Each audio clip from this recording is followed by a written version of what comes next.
told you there'd be another video. There is. I really couldn't squeeze much time out of the Hetzer video, so I'll just, I was like, okay, just post it, and then I'll post another video for a tank I can squeeze more time out of, which is this. The Kobe M3 Lee. Got some hairs on it, I'm sorry. Came out a while ago, but it's still indicative of Kobe's modern building processes. The only thing that doesn't really hold up today's quality is, well, not quality, but today's standards, or where Kobe is right now, is the running gear. They would have had the new mold, slightly changed mold of this with a extra, it has a gap where you can actually put in a real return roller. And I think they have slightly modified drive sprockets as well. But otherwise, it's a really cool tank.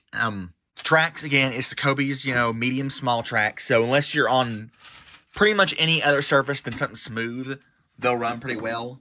Muzzle flash pieces aren't included, but, they're able to be attached. One thing, I have modified this slightly. The cannon.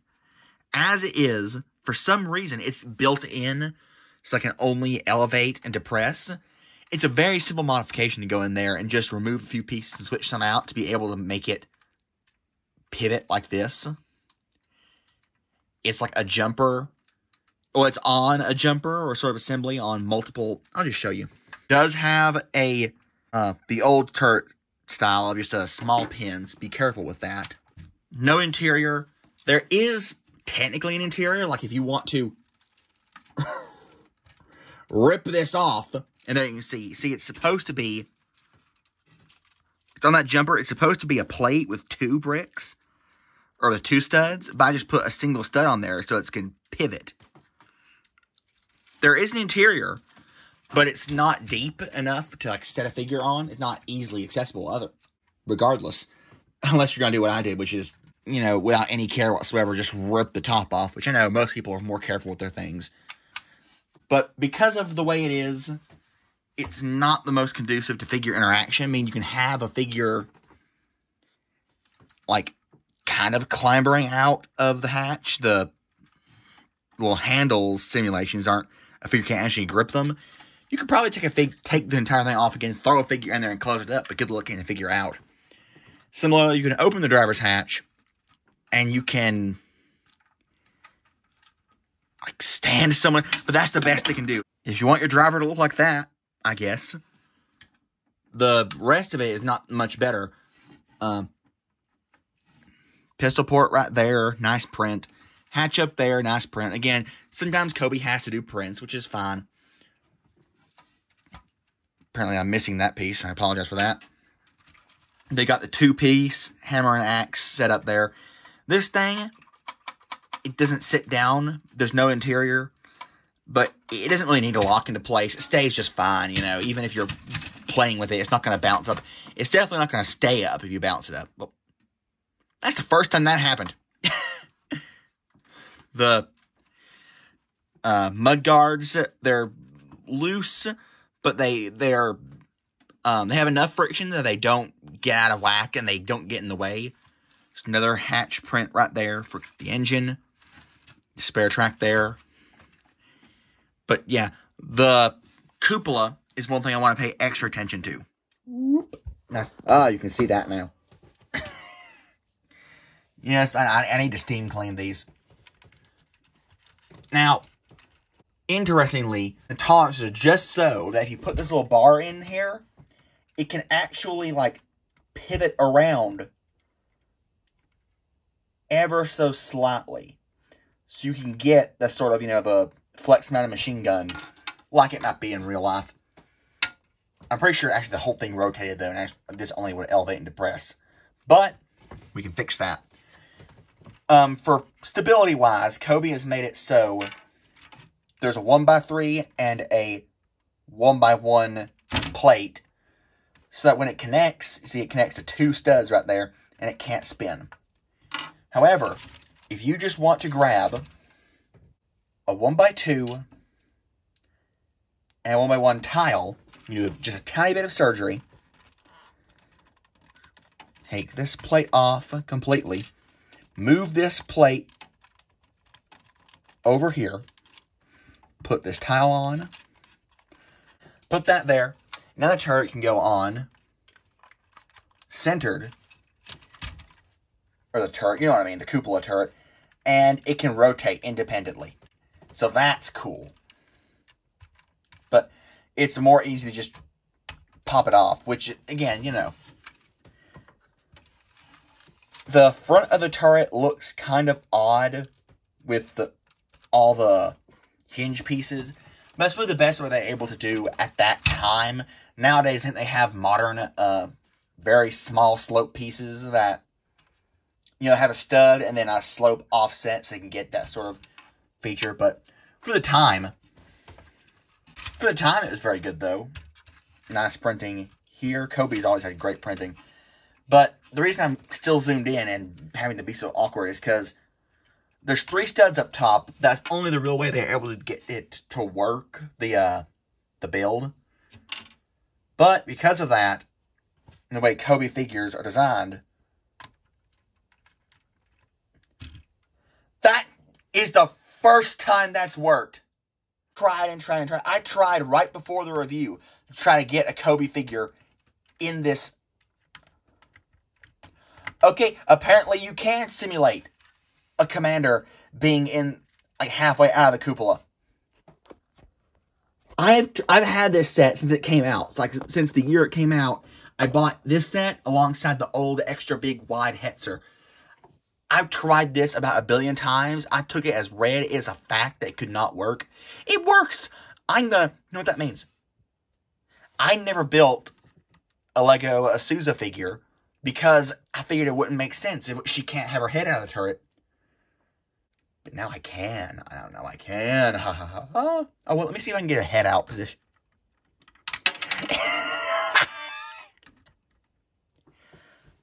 From a very far distance as a display model, that might work. From there, it looks reasonable. It looks like a commander sticking the head out of the turret. But from up close, that's amazing. Otherwise, it's a very good tank. It has lots of nice details, good final drive details up there. Not much on the back of the turret, but it doesn't really need to. Is how it looked. Just all in all, a very good tank. That I think it's just when Kobe started amping up their quality a lot to where they are now. So I don't think it's really needing a redo. There's a lot of older Kobe tanks that do need a revisit, but not this one. Not yet, at least. I think they could do the older ones first and then circle back to this. So I would like to take this time with this also semi-short video to address a bit of a problem. Oh, this problem is only for my Kobe fans, so I assume you're the guys only watching. But if there's anyone watching me for Transformer fans, or who are Transformers fans, well, first off, why are you here? Secondly, if you're watching me just for my personality, good gosh, what's wrong with you? But regardless, I've hit a bit of a snag, and I'm going to show a bit of an upstairs room-ish tour. Not a room tour, but to explain what my snag is. But basically, I'm going to have to move towards focusing on more Transformers reviews and more other brick sets that aren't Kobe, like Lego, for a tiny bit, because I have a problem. I have more Kobe sets that I could review, but I want to wait, and I'm going to explain that later. But just know this is going to be it's a temporary issue only. It's not going to be permanent. It is going to go away. It's going to be fixed. And when Kobe, again, as I say in the upstairs video, because I've recorded the video, people don't tell you this, but people record things out of sequence. I've recorded the upstairs video out of sequence. But I am going to, when Kobe comes back, it's going to come back in force. Here's what I was talking about. Here is the first half of my Kobe display, I guess, my Kobe collection, which is just my approximation of the exhibition match between Ori and St. Gloriana's and Pravda and Chiaton Academy. So, why haven't I reviewed the two Russians? The two new Russians. First off, this is the KV2, but it's not. It's a KV1. This is new. I could review that. But this is the old KV2 turret from a KV2 that I had that got destroyed. So I bought a KV1 because I didn't find a KV2 in stock and just slapped the KV2 turret on the KV1 body. So this is a hybrid. It doesn't really exist. I can't review it. The reason for the IS-2, I'm going to get to later. This is my second lineup with the Morser Carl and most of my Kobe tanks. And you'll see there's kind of a pattern. Oops. Knock someone over. The ones that are pulled forward are the ones I've yet to review. The ones that are back are the ones that I have reviewed. You'll see there's... That's why I haven't got the Nashorn yet, because it's in the repair bay. Hummel I'm going to get to. But everything else, the Ferdinand, the Tiger, the Jagdtigers, the Sturmtiger, and the IS-2, I have all... I've missed it. I've missed on them. Kobe has made new versions of them, so I really want to get the new versions before I review the old ones, so I can review them all side by side, especially the Jagdtigers. I can have all three of them there, and I can compare like the transition from old to intermediate to brand new Kobe, and just see what that is. So I think it's really in my best interest to wait. Well, not in my best interest. For the channel, it's in my best interest to review them all right now. But for, you know, the best interest of, you know, the viewing public, I'll review them all. I need to review them together. Oh, same for the mouse. Yeah, I need to get Kobe's new mouse, too. The new mouse is just amazing. Anyway, I'd get that regardless, but especially I need to get to review it. So, yeah, I've reviewed the Lee. The one reason I haven't reviewed the Morser Carl yet is because of right there. It took a tumble because my cat was scratching up against it at some point, and I think there's a bit of missing stuff in the back too. It's also missing all those little things that, you know, those pieces that lock the handrails in place, which I don't really mind. I think it looks fine without them, but it's not 100% like NIB as Kobe intended, and like there's no, what's the point of reviewing a mock, you know? Because like I should the T-34 mock just because it was, you know, pertinent. It was an add-on to a original review, but this isn't strictly like as it should be because of some broken pieces and some missing pieces. But and you see there's that missing headlight brick right there at the front. But I am going to review this guy next just to fill for time, and because it's basically all there. I haven't changed much. The things that I have changed, I will mention in the review, but I just didn't feel, unless I had a need to review it, I wouldn't. The Hummel, I haven't reviewed that one just because it's old. I didn't think anyone really care, but I'm also going to review him. Otherwise, I have a few other things. I'm going to stall for time again with some Lego sets I'm going to review. Hopefully, those will be a bit of, you know, interest to y'all. You're going to see me, like, slow down on the brick built stuff and focus more on Transformers, just because I kind of have to. But I am going to try to do is, you know, with some Lego and just some military stuff in general. Like, for example, I have to paint him first, but I have this M48 Patton. I'm going to paint it like the German tanks in the Patton movie with a tan, and I'm going to have an iron cross on there. So I'm going to wait to paint it before I review that, which might be some time. But this is where I really get the impression of, like, Kobe is so much better than model kits. Because, yeah, it looks like one-to-one, but it's just a clamshell. The tracks they roll, but they're, like, dubious. They scare me. Honestly, I'd glue them together. I haven't glued them yet because I'm going to take them apart to paint them. But there's no interior whatsoever. And there's a few figures, but they're like the upper half of the body. They don't actually fit inside. You can't, you know, take the turret off.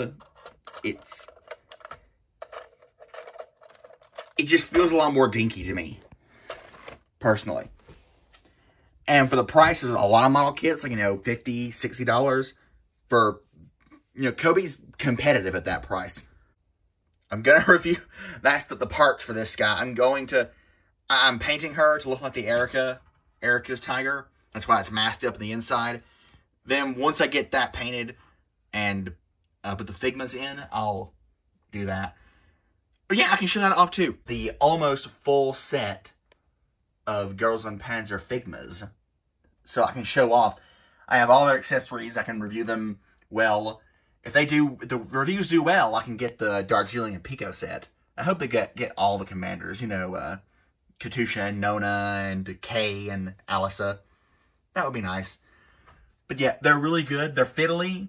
Like, especially Hana with her cannons. Every single part that looks like it comes apart. This circle comes apart. That comes apart. It's tough to get her posed in a way that lines up with everything. So it's a bit fiddly and annoying, but it's fun. And they're just really cool. They're cool. I don't like traditional anime figures because they just kind of stand there and don't do anything. But figures you can pose and put into action scenes, it's amazing. I do like them. Maybe I'm overblowing it. My friend thinks it's crazy and I spent so much money on them, but I think it's worth it. I'm never gonna review things that, or do any sort of content that is just content for the sake of content or time. I'm not gonna.